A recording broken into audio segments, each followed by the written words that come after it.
আসসালামু আলাইকুম। আশা করি আপনারা সবাই ভালো আছেন। আগামীকাল পুঁজিবাজার কেমন যেতে পারে?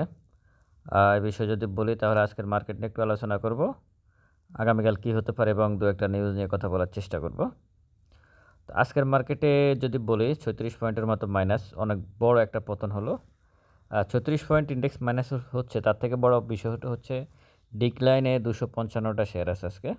খুবই নেগেটিভ বিষয়টা। এটার অন্যতম কারণ হচ্ছে আসলে যে ৮৪টা বা ৮৭টা কোম্পানিকে সমন্বিত ইন্ডেক্সে অন্তর্ভুক্ত করারই ফল এটা। 1 মিনিট চার্টটাও আজকে খুবই খারাপ ছিল।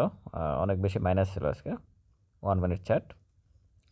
টপ এবং লুজারে যা ছিল অন্যান্য দিনের মতো তাই আছে, B category, Z category.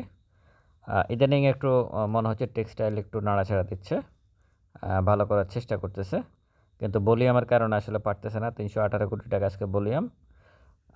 Market ততক্ষণ পর্যন্তই ভালো না হবে, যতক্ষণ পর্যন্ত এই যে ভলিউম না হয়, মানে ভালো হবে না মার্কেট যদি ভলিউম না হয়। ইন্ডেক্স প্লাস মাইনাসের বিষয় না।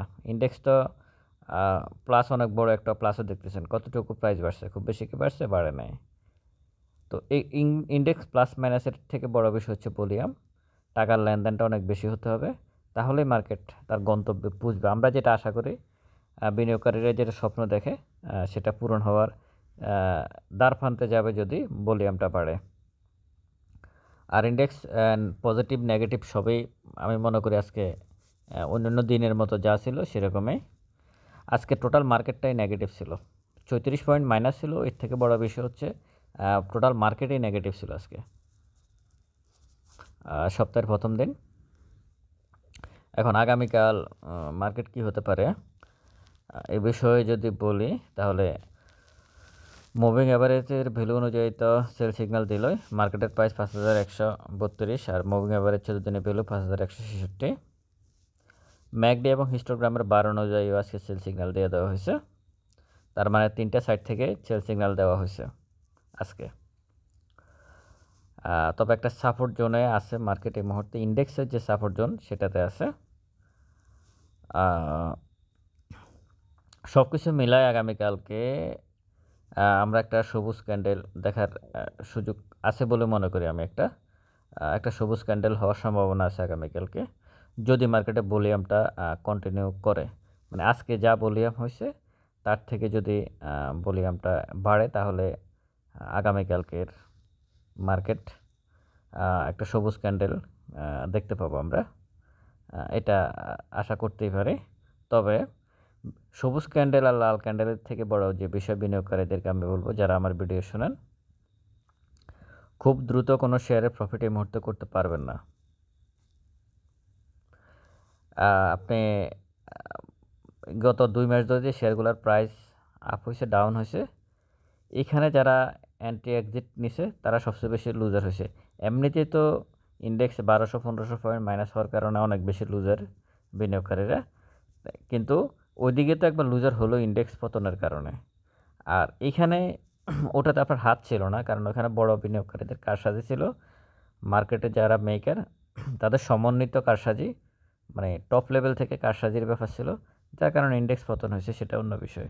কিন্তু এখন যেটা হচ্ছে, এখানে কিন্তু আপনার টেকনিক্যাল বুদ্ধি, বিবেচনা, বিশ্লেষণের একটা ব্যাপার আছে। গত 2 মাসে যে শেয়ারগুলোর প্রাইস আপ ডাউন হয়েছে, তো এই ক্ষেত্রে আপনার এখানে কিন্তু আপনার মানে মেধা খাটানোর একটা বিষয় আছে। তো এই ক্ষেত্রেও এসে কিন্তু ক্ষুদ্র বিনিয়োগকারীরা অনেক বেশি লুজার হয়েছে, অন্তত ৭০-৮০%। তো আপনারা যে কাজটা করবেন সেটা হচ্ছে খুব দ্রুত আপ ডাউন করে এই ধরনের শেয়ারে এন্ট্রি না নিয়ে, যে শেয়ারগুলো চুপচাপ বসে আছে একই জায়গায়, ডিভিডেন্ড পলিসি ভালো, সমস্ত কিছু ভালো, ওগুলোতে আস্তে আস্তে এন্ট্রি নিয়ে থাকেন। অনেকে বলার চেষ্টা করেন ভালো শেয়ারের দাম বাড়ে না। বছরের প্রত্যেকটা সময় প্রত্যেকটা শেয়ারের দামই বাড়ে। সেটা সবচেয়ে ভালো শেয়ারের দামও বাড়ে, সবচেয়ে খারাপ শেয়ারের দামও বাড়ে। এখন খারাপ শেয়ারে যেগুলো মার্কেট মেকার, কারসাজিকারকরা যে শেয়ারগুলোতে থাকে, ওগুলোর দাম যখন বাড়ে তখন আমরা চোখে দেখি, খুব দ্রুত চোখে পড়ে। এই কারণে মনে হয় ওগুলোর দামই বাড়ে, কিন্তু ভালো শেয়ারের দামও বাড়ে। আপনি কিনে দেখেন। একজন বলছিলেন আজকে অথবা কালকে, আমার মনে নাই মুহূর্তে, যে আপনি এগুলো বলতেছেন ভালো শেয়ারের তো দাম বাড়ে না। তো আপনি, ভাই আমি আপনাকেই বলতেছি, আপনি যদি আমার ভিডিও শুনে থাকেন, আপনি আপনার কাছে যদি ১ ১০ লাখ টাকা থাকে, আপনি 5 লাখ টাকার ভালো 2টা company dividend base company December ক্লোজিংয়ের কিনে রাখেন, আর 5 লাখ টাকা দিয়ে আপনি আপনার মতো করে প্লে করেন। আল্লাহ বাছার 1 লাখ, আমি ডিসেম্বর মাসে আপনার ওই 5 লাখ টাকা যে ভালো শেয়ার কিনছেন তার ফলাফল দেখবেন, আর আপনি যে 5 লাখ টাকা দিয়ে প্লে করছেন ওটার কি ফলাফল হয় তখন আপনি বুঝতে পারবেন ভালো শেয়ার কি, কত প্রকার এবং কেন। আর খারাপ শেয়ারে ট্রেড করতে গেলে, এলোমেলো শেয়ারে ট্রেড করলে কি হয় সেই পরিণতি আপনি বুঝতে পারবেন। এই মার্কেটে এখন তো মার্কেট খুব বেশি আপ ট্রেন্ডে যায় না। হ্যাঁ, যদি আপ ট্রেন্ডে যায় তাহলে তো যারা ট্রেড করে তারা আরও বেশি অস্থির হয়ে উঠবে। এখন তো মার্কেট চুপচাপ বসে আছে, তো এখনই এত অস্থির হলে কীভাবে হবে? মার্কেট আপ ট্রেন্ডে গেলে তখন কি হবে? তো সব কিছু মিলাই আমি আশা করি যে আগামীকালকে আমরা ভালো একটা ক্যান্ডেল দেখতে পাবো সবুজ রঙের। আর আপনাদের শেয়ার নিয়ে আপাতত একটু শান্ত থাকবেন, খুব বেশি বাই সেলে যাবেন না। আর আজকে ইন্ডেক্সটা পতন হওয়ার অন্যতম একটা কারণ হচ্ছে, যদি নিউজের দিকে আসি আমি,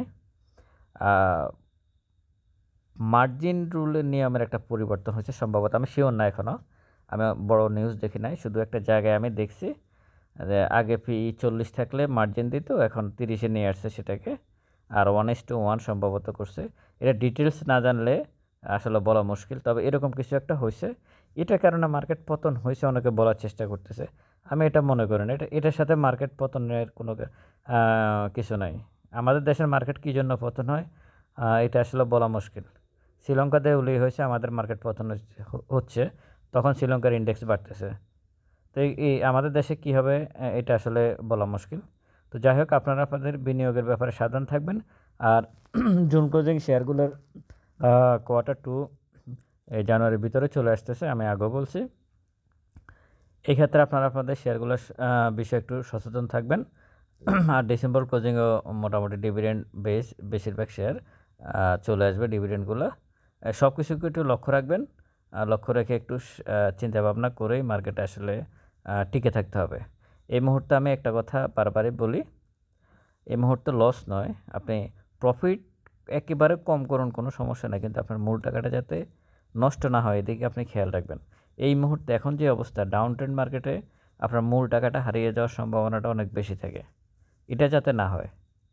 আপনি প্রফিট কম করেন, এখানে এই মুহূর্তে আপনি খুব দ্রুত প্রফিট করতে পারবেন না, কারণ হচ্ছে আপনার যেখানে টোটাল ভলিউম হচ্ছে 318 কোটি, 300 কোটি, 350 কোটি টাকা, এখানে আপনি যতই মানে খুব স্পিড দেখাবেন কোনো লাভ হবে না, কারণ ভলিউম নাই, ভলিউমের স্পিড যেহেতু নাই, আপনি আপনার কোনো কারিশমা এখানে দেখাতে পারবেন না, কিছু দেখাতে পারবেন না এখানে, যেহেতু ভলিউম নাই।